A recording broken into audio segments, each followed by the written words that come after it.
Tes yeux étaient autrefois sans souci. Tu te réveillais, ouvrais les rideaux, et le monde arrivait simplement, net, honnête, familier.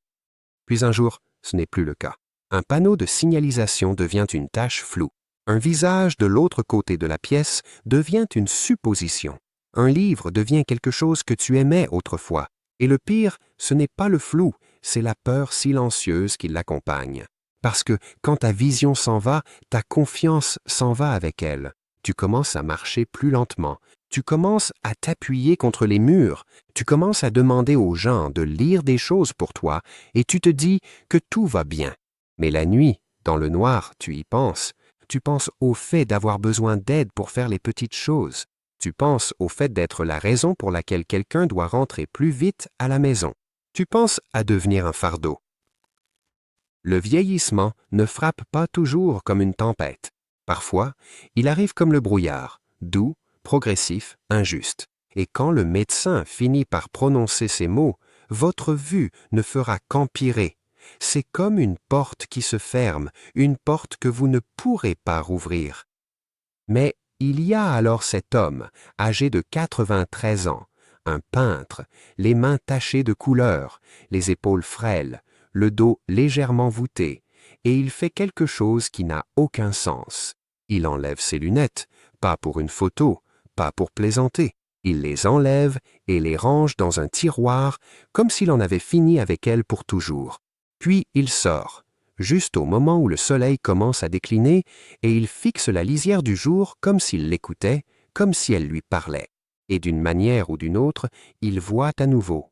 Pas mieux pour son âge, pas suffisamment bien avec de fortes lunettes.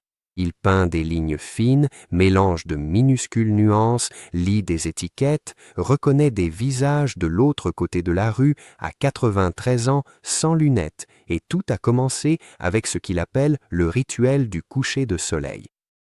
Si vous regardez ceci en vous disant « D'accord, ça ne peut pas être vrai », je comprends, parce que vous avez probablement déjà essayé des choses. Peut-être que vous avez utilisé des gouttes pour les yeux. Peut-être que vous avez acheté des compléments coûteux qui promettaient des miracles. Peut-être que vous avez passé votre vie à plisser les yeux et que vous avez simplement accepté que c'est comme ça. Mais voici ce que je vous promets.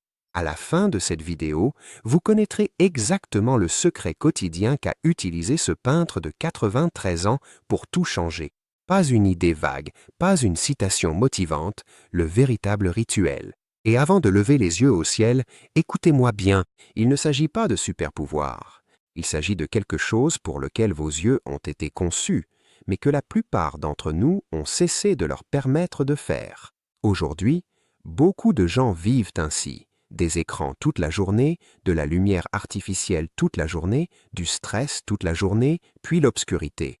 Nos yeux ne reçoivent plus l'entraînement doux qu'ils recevaient autrefois de la nature. Donc, l'écart est simple. Vous vivez dans la lumière artificielle et lui est retourné à la lumière naturelle. Vous fixez une seule distance alors qu'il a redonné à ses yeux tout le paysage. Vous demandez à vos yeux de survivre. Lui, il a appris à ses yeux à se rétablir et la façon dont il s'y est pris commence par son moment le plus bas car c'est toujours là que commencent les vraies histoires. Elias s'appelle Aegerlius. Il n'était pas célèbre.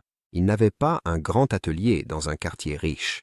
Il peignait de petites choses, des bateaux amarrés à de vieux quais, des mains tenant des fruits, le profil d'une femme dans la lumière d'une fenêtre. Il peignait comme quelqu'un qui aimait le monde, et pendant la majeure partie de sa vie, il pouvait le voir. Puis la soixantaine est arrivée. Au début, c'était léger. Il a commencé à se pencher plus près de la toile, à garder son pinceau en l'air plus longtemps, essayant de trouver le bord d'une ligne. Il pensait que ce n'était rien. Puis sont venus les maux de tête, la sensibilité à la lumière, la façon dont les après-midi lumineux lui donnaient l'impression que quelqu'un braquait une lampe torche dans son crâne. Alors il est allé chez le médecin. La salle d'attente sentait l'antiseptique et la résignation. Ils ont fait les examens. Vieillissement normal, ont-ils dit. Vos yeux changent, votre vision va probablement décliner. Ils lui ont donné des lunettes plus fortes, puis encore plus fortes, et à chaque fois qu'il mettait une nouvelle paire, ça aidait, mais seulement pour un temps, car le flou revenait toujours, comme une marée qui se moque de la solidité de votre château de sable. Il a essayé ce qu'on lui avait conseillé. Des gouttes pour les yeux, reposer ses yeux, moins de fatigue, un meilleur éclairage. Mais la vérité, c'est qu'on ne peut pas se reposer de sa propre vie.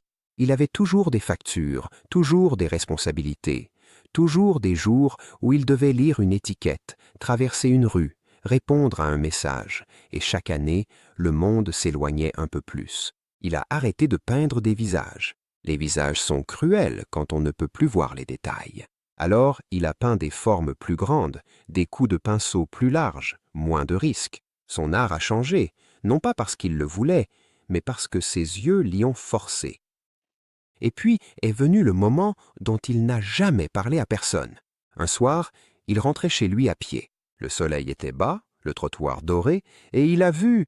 Enfin, il a cru voir quelqu'un qu'il connaissait de l'autre côté de la rue. Une femme, petite, aux cheveux gris. Il a fait un signe de la main. Elle ne lui a pas répondu d'un signe de la main. Il a traversé quand même, en souriant, et lorsqu'il s'est approché suffisamment pour enfin voir, ce n'était pas elle, c'était une inconnue. L'inconnue a eu l'air surprise, puis gênée, puis a rapidement détourné le regard, et Elias a senti quelque chose de brûlant monter dans sa poitrine. Ce n'était pas de la colère, mais de la honte. Il est rentré chez lui la tête baissée, non pas parce qu'il avait fait signe à la mauvaise personne, mais parce qu'il venait de réaliser quelque chose de plus profond. Il ne pouvait plus faire confiance à ses propres yeux. Cette nuit-là, il se tint devant son miroir, lunettes retirées. Il se pencha si près que son souffle embua la glace, et il murmura, à peine audible, « Je disparais ». Parce que quand on ne peut plus voir le monde, on commence à avoir l'impression que le monde ne peut plus vous voir non plus. Il s'imagina avoir besoin d'aide simplement pour vivre. Il s'imagina tomber. Il s'imagina être pris en pitié et, pire que tout, il s'imagina vivant, mais pas indépendant. C'est alors qu'il décida que si ses yeux devaient s'éteindre, il se battrait au moins jusqu'au bout. Mais il n'avait aucune idée de comment faire, jusqu'à ce qu'un accident survienne, un petit, du genre qui change tout. Une semaine plus tard, Elias nettoyait un vieux placard, le genre de placard où le temps va se cacher, de vieux chiffons de peinture, des tubes à moitié secs, des carnets de croquis qu'il n'avait pas ouverts depuis des décennies, et derrière les carnets, un livre tomba en avant, mince, poussiéreux, à couverture souple, ni médical ni moderne. C'était un des livres de son père, un ouvrage sur les vieilles traditions, les anciennes habitudes, le genre de choses que les gens faisaient avant que les pilules aient des noms. Elias n'y croyait même pas. Mais il l'ouvrit quand même, parce que quand on est désespéré, on se fiche de l'apparence des choses. Il y avait une section sur la vue, sans promesse de miracle, sans exagération, juste une phrase étrange qui le fit s'arrêter. Les yeux s'affaiblissent quand ils oublient le soleil. Il l'a relu. Oublier le soleil? Qu'est-ce que ça voulait dire, au juste? Il continua à lire. Cela décrivait quelque chose de simple. Aux lisières du jour, à l'aube et au crépuscule. La lumière est plus douce, plus chaude, moins agressive, et pendant des milliers d'années, les yeux humains absorbaient cette lumière naturellement. Mais les gens modernes, nous nous réveillons sous des ampoules au plafond, travaillons sous des écrans bleus, rentrons chez nous sous des LED. Nous ne bénéficions pratiquement d'aucun entraînement à la lumière naturelle. Le livre décrivait un rituel, quelques minutes de respiration, de clignement d'yeux, une douce lumière, et la phrase qui l'a marquée était celle-ci. « Ne fixez pas le soleil. Laissez le soleil croiser votre regard comme celui d'un ami et non comme celui d'un ennemi. » Elias ricana. Une partie de lui pensait « c'est vieux ». Mais une autre partie, calme, fatiguée, honnête, pensa « et si mes yeux n'étaient pas cassés, et s'ils étaient simplement affamés ?» Alors il essaya, non pas avec espoir, mais avec scepticisme, ce genre de scepticisme qu'on utilise pour se protéger de la déception. Ce premier soir-là, il sortit alors que le soleil descendait bas. Il se tint à un endroit où il pouvait voir le ciel, mais pas le centre aveuglant. Il se sentait ridicule, un homme de 93 ans debout, immobile, comme s'il attendait un message de l'horizon. Mais il le fit quand même, et alors quelque chose se produisit. Pas un miracle, pas un éclair, quelque chose de plus petit, de plus crédible. Ses yeux se sont détendus. Pour la première fois depuis des années, la tension derrière eux s'est relâchée, comme si ses globes oculaires avaient enfin cessé de se préparer à l'impact. Il est rentré à l'intérieur et a dormi profondément. Et le lendemain, il remarqua que le flou était un peu moins agressif, juste un peu.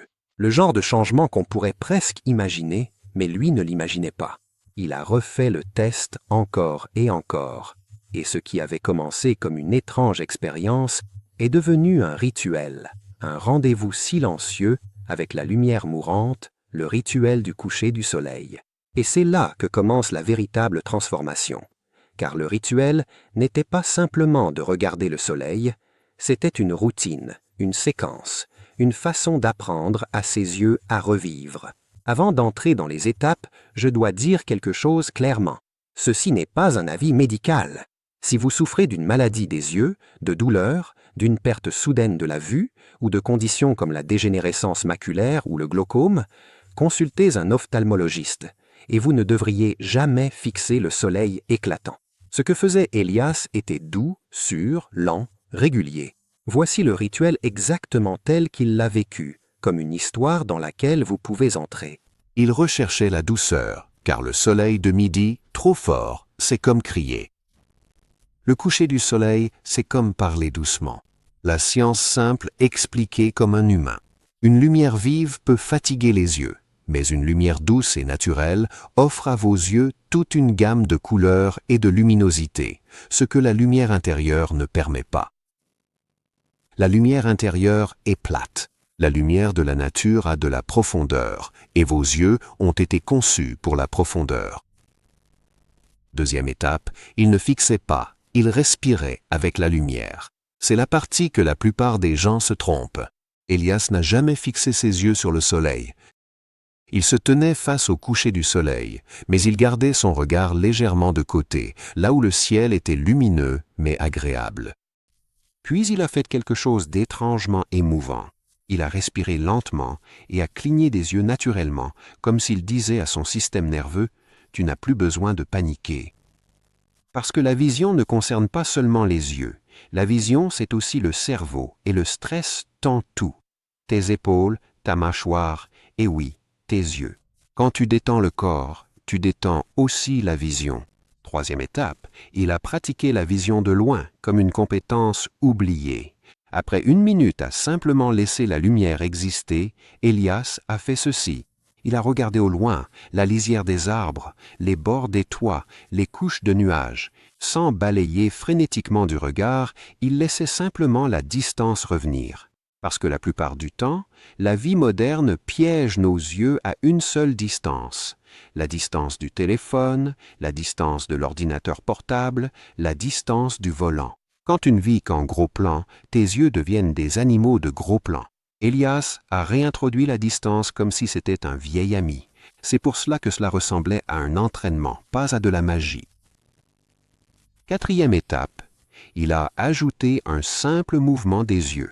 Elias avait la patience d'un peintre, alors il traitait ses yeux comme il traitait ses coups de pinceau, de petits mouvements, sans forcer. Il suivait lentement l'horizon du regard, de gauche à droite, puis de droite à gauche. Ensuite, il levait les yeux vers les nuages, puis les baissait vers le sol. Une amplitude de mouvement douce et naturelle. Pourquoi est-ce important? Les muscles de tes yeux peuvent devenir raides, tout comme ton corps. Quand tu arrêtes d'utiliser une amplitude, tu la perds. Elias ne luttait pas contre ses yeux, il les rééduquait. Cinquième étape, il terminait volontairement dans l'obscurité. C'est ce qui m'a le plus surpris. Après le coucher du soleil, Elias ne se précipitait pas pour inonder sa chambre de lumière vive et artificielle. Il gardait une lumière tamisée, une petite lampe, une lumière chaude, parce qu'il pensait que les yeux avaient besoin d'une phase de récupération. Pense à ça comme ceci. Si tu as été tendu toute la journée, tu ne te détends pas avec de la musique forte et des lumières clignotantes. Tu te calmes dans le silence. Tes yeux fonctionnent de la même façon. Sixième étape, il évaluait ses progrès comme un artiste, pas comme un patient. Il ne se focalisait pas sur le 20 sur 20. Il cherchait des victoires concrètes dans la vie réelle. Pouvait-il lire une étiquette sans se pencher? Pouvait-il tracer une ligne droite sans deviner? Pouvait-il reconnaître un visage de plus loin? Il tenait un petit carnet, non pas pour se mettre la pression, mais pour se rappeler que les progrès étaient réels, même lorsqu'ils étaient lents. Et après des semaines, ses lunettes commencèrent aussi à lui sembler inadaptées, trop fortes, comme si elles faisaient le travail que ses yeux réapprenaient à faire. Alors il les utilisait moins, non pas par bravoure, mais avec prudence, avec respect. Mois après mois, le tiroir devint leur maison, et puis un jour, il réalisa quelque chose qui le fit éclater de rire. Il avait passé des années à penser que ses yeux ne faisaient que se détériorer, mais une partie de ce qu'il avait perdu n'était que de la négligence. Et maintenant, grâce à un simple rituel quotidien, il revenait à lui-même. Aujourd'hui, Elias peint toujours, non pas pour prouver quoi que ce soit à qui que ce soit, mais simplement parce qu'il le peut. Il peint à nouveau des lignes fines. Il signe son nom sans devoir approcher la toile de son nez. Il sort dehors, sans la peur silencieuse de manquer ce qui se trouve juste devant lui. Et le meilleur dans tout ça, ce n'est même pas la vue, c'est ce que la vue lui rend. L'indépendance, la dignité, le sentiment d'appartenir encore à sa propre vie. Parfois, quand des gens lui rendent visite, il remarque quelque chose. Au coucher du soleil, il se lève. Peu importe ce qu'il est en train de faire, il sort, se tient dans cette lumière chaude, respire, cligne des yeux, regarde au loin, et pendant un instant, il ressemble à un jeune homme à nouveau, non pas dans sa peau, mais dans son esprit. Parce qu'il ne fait pas que regarder la journée se terminer, il rappelle à son corps « Je suis toujours là, j'apprends encore, je change encore ». Alors, si tu es assis là en ce moment, à plisser les yeux devant cet écran, à sentir cette brume s'installer, je veux que tu entendes ceci clairement. Vieillir est une réalité, mais se résigner est un choix. Tu ne peux peut-être pas tout contrôler dans ton corps, mais tu peux encore choisir de participer à ta propre guérison. Tu peux encore choisir un rituel, un petit geste quotidien qui dit « Je n'ai pas fini ». Et peut-être, juste peut-être, que la prochaine fois que le soleil commencera à décliner, tu sortiras dehors, non pas pour courir après un miracle, mais pour commencer une histoire. Parce qu'il n'est jamais trop tard pour commencer ta propre histoire.